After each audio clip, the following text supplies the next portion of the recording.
यो हो सुनौलो टेलिभिजन।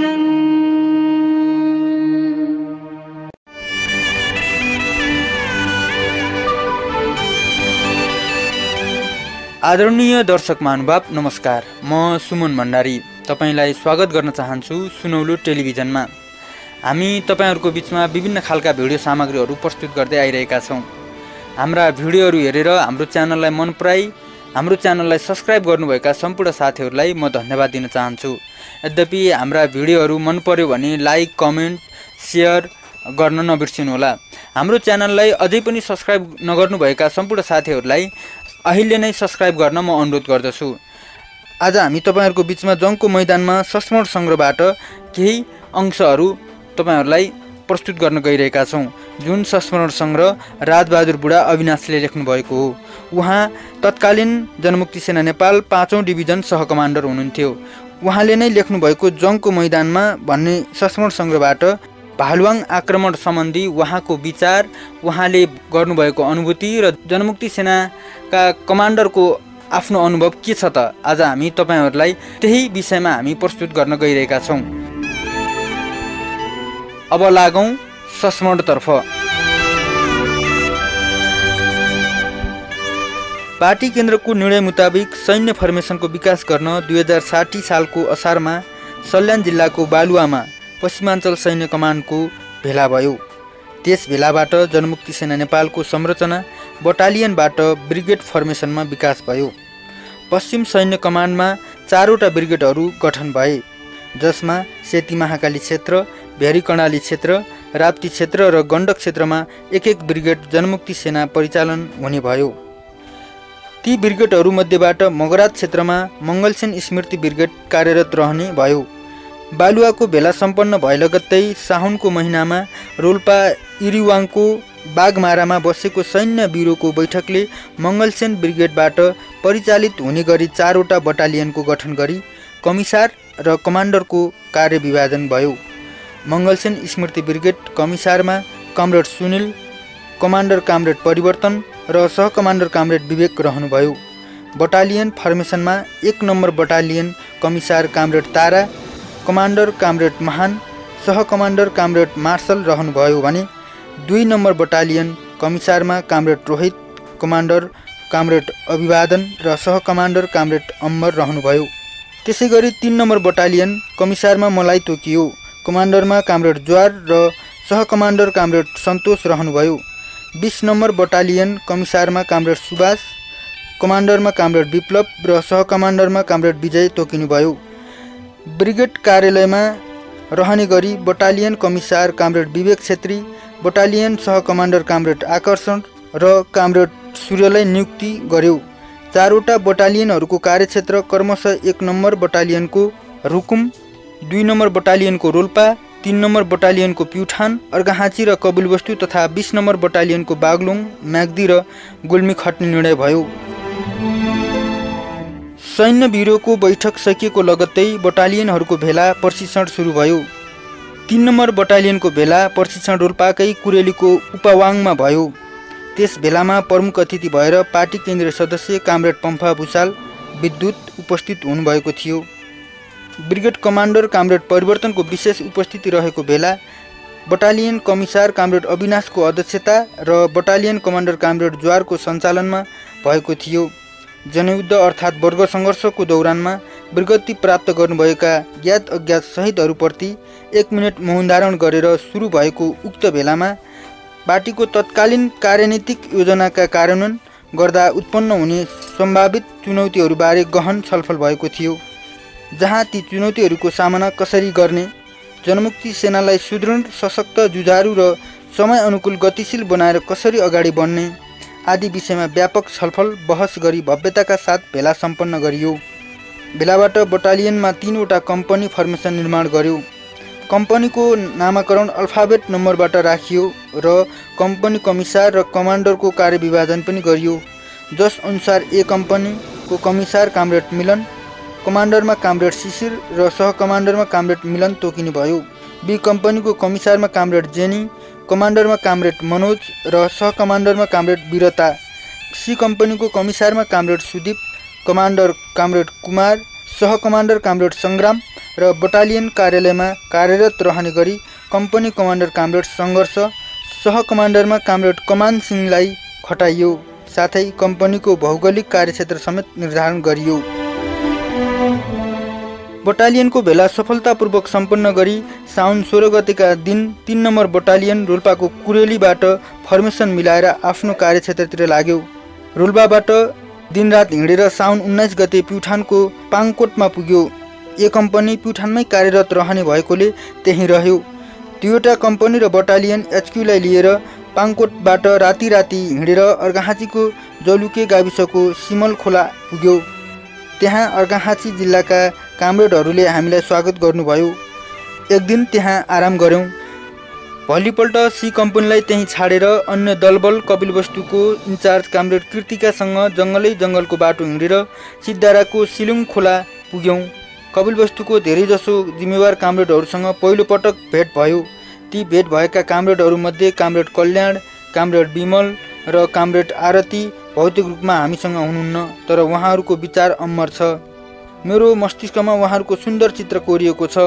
यो सुन्दर चित्र जबसम्म म क्रान्तिको बाटोमा अविचलित भएर लम्किरहनेछु र मेरो भौतिक शरीर एक थुप्पा रगत रहिरहनेछ, तबसम्म मेरो मस्तिष्कबाट कहिल्यै मेटिने छैन। कामरेड विद्युत, कामरेड कृतिक र कामरेड विमल लगायत जिल्लाका जिम्मेवार कामरेडहरूसँग बैठक बसेर बटालियन कार्यालय राख्ने उचित भूगोलको चयन गरियो, जहाँबाट सबै कम्पनीहरूमा सम्पर्क गर्न सजिलो होस् त्यस्तो भूगोल छनौट गर्ने निर्णय भयो। बी कम्पनीलाई दुश्मनको उपस्थिति र गतिविधिलाई अध्ययन गरी तराईका प्लाटुन फर्मेसनमा परिचालित गर्ने सल्लाह भयो। कम्पनीहरू आआफ्नो कार्यक्षेत्रमा पुगेर फौजी गतिविधि सञ्चालन गर्नका लागि आधारभूत शर्तहरू पुरा गर्नुपर्ने थियो, त्यसैतर्फ लागे, जसका लागि सर्वप्रथम पार्टी, सेना र जनताको बीचमा बलियो सम्बन्ध जोड्नलाई जनताको मन जित्न अनिवार्य थियो। तसर्थ जनसेनाले जनताको मन जित्न प्रभावकारी भूमिका खेल्न सुरु गर्यो। गाउँटोलमा पुगेर भेटघाट गर्ने, प्रत्यक्ष जनताको घरघरमा पुगेर राजनीतिक छलफल गर्ने कार्यहरू गर्न थाल्यो। त्यसै गरी जनतासँग सोरममा गाँसिएर गर्ने कामहरूमा गोठमा मल सोर्ने, दाउरा चिर्ने, भारी बोक्ने, खेतबारी जोत्ने, घर बनाइदिने गर्यो। घरभित्रका कामहरूमा पनि कुचो काट्ने, दाम्ला बाट्ने, पानी भर्ने, खाना पकाउने, घर सफा राख्ने लगायतका सम्पूर्ण कामबाट जनताको सेवा गर्ने काम गर्यो। यसरी जनताको मनोभावना बुझेर बिस्तारै हामीतिर आकर्षित बनाई उनीहरूमा हजारौं वर्षदेखि जबरजस्त छाप बस्दै आएको विद्यमान परम्परागत रूढिवादी संस्कारमा आधारित विकृति, विसङ्गति र अवैज्ञानिक मूल्य मान्यतालाई जरैबाट उखेलेर त्यसको विकल्पमा नयाँ एवं सुसंस्कृत वैज्ञानिक संस्कारमा आधारित प्रगतिशील मूल्य मान्यताको स्थापना गर्नतिर उन्मुख हुने काम सुरुवात गर्यौँ। हाम्रो व्यवहारबाट जनतामा उल्लेखनीय सकारात्मक प्रभाव पर्यो। फलस्वरूप उनीहरूले हामीलाई सुख दुःखको मित्र ठाने र हाम्रो काम कर्तव्यप्रति विश्वास गर्न थाले। गाउँ गाउँमा सेन्ट्री पनि जनताले नै गर्ने लागे। सिआइडी, सुराकी र दुश्मनको सेना, पुलिसको गतिविधि बुझेर हामीलाई रिपोर्ट दिने, सेल्टरको व्यवस्था मिलाइदिने, 24 घण्टा सजग सतर्क रहन प्रेरित गर्नुका साथै दुश्मनको क्याम्प सर्वे गर्ने काम समेत जनताबाट हुन थाल्यो। जनताको अतुलनीय सहयोगबाट जनमुक्ति सेनामा अदम्य साहस र तीव्र बलिदान भाव पैदा भयो। पुरानो सत्ताको मेरुदण्डको रूपमा रहेको बुर्जुवा सेना र पुलिसको प्रशासनको विरुद्धमा शक्तिशाली क्रान्तिकारी सेनाको विशाल पङ्क्ति खडा गरेर पुरानो सत्तालाई ध्वंस गरी नयाँ संस्थाको स्थापना नगर्दासम्म सरवारा वर्ग वा विद्रोही पक्षले सत्ता कब्जा गरेको मानिने छैन भन्ने कुरालाई डहरोसँग पकड्न मद्दत गर्यो।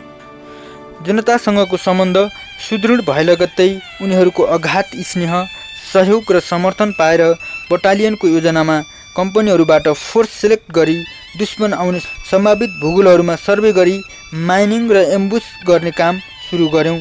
त्यही योजनामा प्लाटुन कमान्डर कामरेड अनमोलको कमान्डमा गरुसिङी र चन्द्रौटाबाट आएको शाही सेना र सशस्त्र पुलिसको एक कम्पनी फोर्समाथि सुराई नाकामा प्रभावकारी हमला भयो, जहाँ एकजना सशस्त्र पुलिस हवलदारलाई ठहरै पार्नुका साथै 3 जना सेना र पुलिसलाई गम्भीर घाइते बनाई बाँकी सेना पुलिसहरूलाई 2 किलोमिटर टाढासम्म भ्याकुर लखेटाइ गरी होस हवास गुमाइयो। त्यो हमला 3 नम्बर बटालियनको पहिलो उद्घाटन थियो। त्यो हमलाले जनमुक्ति सेनाको मनोबललाई उच्च पारिदियो। जनमुक्ति सेनाले अझै विशेष खालको फौजी कारबाहीहरूको योजना बनाएर व्यवहारमा लागू गर्दै गर्यो। धानखोलामा माइनिङ र एम्बुस सफलतापूर्वक सम्पन्न गर्यो, जहाँ शाही सेनाको एउटा गाडी ध्वस्त भयो र 9 जना सेनाहरूको मृत्यु, 1 थान एलएमजी, 1 थान एसएमजी, 2 थान इन्सास राइफल र 2 थान एसएलआर कब्जा भएको थियो। सुरै नाकामा फेरि अर्को सफल एम्बुस भयो, जहाँ 4 वटा इन्सास राइफल प्राप्त भयो भने 6 जना दुश्मन सेनाको मृत्यु र अन्यको भागाभाग भएको थियो। दुबाटोको माइनिङ, चोरखोलाको एम्बुस, सुरै नाकाको पुलमाथि बम विस्फोटन, गोरुसिङेको एम्बुस, खैरेनी खोलाको माइनिङ र एम्बुस लगायतका दर्जनौं प्रभावकारी फौज योजनाहरू सफलतापूर्वक सम्पन्न गर्यौं। यसले नेपालको इतिहासमा जनमुक्ति सेनाले कालोपत्रे रोडमा अलकत्रा काटेर बारुती सुरुङ बिछाई सबैभन्दा पहिलो सफलतापूर्वक दुश्मनलाई सुरुङद्वारा आक्रमण गरी हालकायल बनाउने बटालियन पनि 3 नम्बर बटालियन नै रह्यो। एकपछि अर्को सफल फौजी कारबाहीबाट नयाँ अनुभव सङ्गाल्दै कपिलवस्तु जिल्लाको एउटा सुन्दर बस्तीमा पुगेर बेलुकीपख आगामी योजनाको बारेमा छलफल गरेकै समयमा मोबाइल फोनमा टन घन्टी आयो। मैले छिटो फोन कानमा लगेर हेलो भने। उताबाट कामरेड अविनाश कति टाढा हुनुहुन्छ भन्ने आवाज आयो। मैले स्वर चिनिहालेँ। ब्रिगेड कमिसार कामरेड सुनिलले भालुवाङ सशस्त्र बेस क्याम्पमा आक्रमण गर्ने पार्टीको योजना बनेकाले तयारीको लागि फोन गर्नुभएको रहेछ। 5 मिनटसम्म फोनमा सबै सल्लाह गरी त्यस रात त्यहीँ आराम गरी भोलिपल्ट बिहान सबेरै उठेर मसँग रहेका जनमुक्ति सेनाका सबै कमान्डर र सदस्यहरूलाई लिएर अर्घाहाँचीतिर लाग्ने काम भयो। माथिबाट 15 दिनभित्र सबै तयारी गरिसक्नुपर्ने आदेश आएको हुँदा कपिलवस्तु र अर्घाहाँची जिल्लाका जिम्मेवार कामरेडहरूसँग व्यापक सल्लाह गरेर तीव्र गतिका साथ तयारीमा जुट्यौँ। रागा मारेर सुकुटी बनाउने तयारी, खाना बनाउनदेखि लडाइँमा घाइते शहादत भएका योद्धाहरूलाई बोक्नको लागि डोको स्ट्रेचर बनाउने काममा जुट्यौँ। त्यसैगरी दुश्मनको तारबार काट्ने, कैँची, बङ्कर ध्वस्त पार्नलाई विभिन्न खालका बम, युद्धमा आवश्यक पर्ने युद्ध सामग्री लगायत तयारीका सबै काम हप्ता दिनभित्रै पुरा गर्यौँ। तयारीको काम सबै सिद्ध्याएर माथिबाट आउने ब्रिगेडको फोर्सलाई पर्खेर बसिरहेका थियौँ।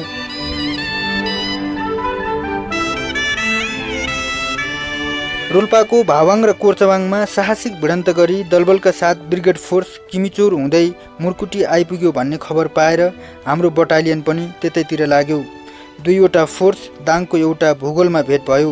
त्यहाँबाट दिउँसै जङ्गलको बाटो प्रयोग गरी राति 10 बजे भालुवाङ सशस्त्र बेस क्याम्पमा चारैतिरबाट घेरा हाली एकैचोटि धावा बोल्यौँ। 1 घण्टाको लडाइँबाट पुलचोकमा रहेको सशस्त्रको एउटा पोस्ट पूर्ण रूपमा कब्जा भयो। मुख्य पोस्टमा रातभरि भीषण लडाइँ भयो, तर हाम्रो आसपासमा तालमेल नमिलेर पूर्ण रूपमा कब्जा नहुँदै उज्यालो भएकोले रिटर्न हुने सिवाय हाम्रो अगाडि अर्को विकल्प रहेन। मनले नमान्दै पनि बाध्य भएर रिटर्न भयौँ। त्यो भीषण आक्रमणमा 3 दर्जनको हाराहारीमा सशस्त्र पुलिसहरू र सेनाको मृत्यु भयो। 1 थान एलएमजी, 16 थान एसएमजी, 10 थान 303 राइफल, 1 थान पिस्तोल, हजारौं राउन्ड गोली र भारी मात्रामा युद्ध सामग्री कब्जा भयो। हाम्रोतर्फ कामरेड छाया लगायत 33 जना होनाहार कामरेड तथा सदस्य कामरेडहरूले बलिदानी दिनुभयो। 100 को हाराहारीमा योद्धाहरू घाइते हुनुभयो।